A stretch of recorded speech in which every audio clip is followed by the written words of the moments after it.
એને કહ્યો છે એટલે મહારાજે તેની વારે ગયા છે. શું કહ્યું? પિતાશ્રી એકલા ગાયોની વારે ગયા છે અને મને જગાડ્યો પણ નહીં. મહારાજને આજ્ઞા હતી કે કુમારને નિદ્રામાંથી જગાડવા નહીં. ધિક્કાર છે, મારા જન્મને હજારો વાર ધિક્કાર છે. દુશ્મનો ગાયોના ધડને વાળીને જાય અને હું સૂતો રહું તો મારો ક્ષત્રિય ધર્મ લાગે. માટે પ્રધાનજી મારો અશ્વ તૈયાર કરો. એ સુમરાના શું ભાન છે કે આપણી કીર્તિ ઘટના ગાયોના ધડને વાળીને જાય. જલ્દી કરો. મહારાજને આજ્ઞા છે કે એ તમારે નહીં જવા દો તમને. ગાયોના ધણ વળાતા હોય કે વહાલા વતનની માથે આફત હોય કે બેન દીકરીની આબરૂ ઉતારતી હોય કે બાપ દાદાનો ગરાક જાતો હોય, એવા સમયે આ રાજપૂતનો દીકરો એક ઘડીનો વિલંબ કરે તો એની જનેતાનું ધાવણ લાગે. માટે જલ્દી કરો પ્રધાનજી. રાજપૂતના સંતાનને આરામ ન હોય યુદ્ધના મેદાનમાં. એ વીર નર કદી બેસે નહીં યુદ્ધના મેદાનમાં. કાતો વિજયની ગળા લઈ આવું રાજના દરબારમાં, નહીં તાર બેટી સુદેવના દરબારમાં. અટી જાઓ પ્રધાનજી. હર હર મહાદેવ.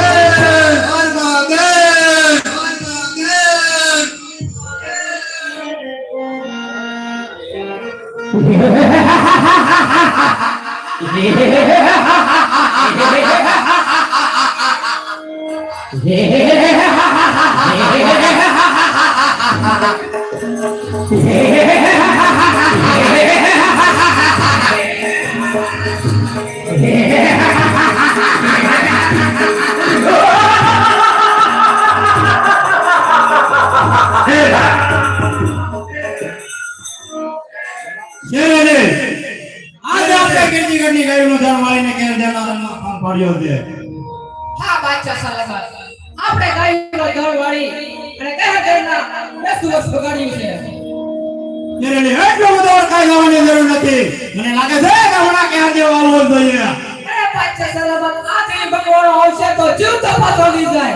આ શેરની કેર કેવો મરે અને મુસલમાનો કીધી ગાડી ઉપર મુસલમાનો વાટો ફરકી જવો જોઈએ. જી બાદશાહ સલામત.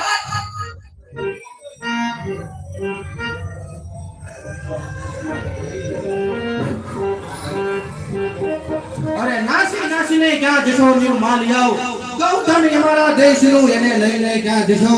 પીઠ પાછળ ઘા કરીને ક્યાં જશો? ન્યુ માલ આવ સંસેડિયો સાપ તો મોઠી કરીને ક્યાં જશો? અરે દ્રાવાણીઓ તો અરે સિમરા તું એમ મને છે કે કરતી ઘટના ગાયમાં ધાણ વાળું એ છોકરાના ખેલ છે.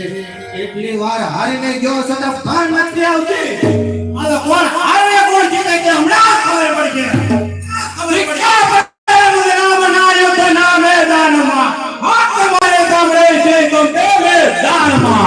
સિંહ કેરા છૂટને દૂધ સિંહ દૂધ રે ત્રણ પડે કે હગે ને દુશ્મન ભાગ કરે. અને સુમરા સિંહ કોઈ દિવસ શિયાળ ના થાય ને શિયાળ કોઈ દિવસ સિંહ ન થાય. માટે લડવા માટે તૈયાર થા.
ભાગી નીકળી રહ્યા.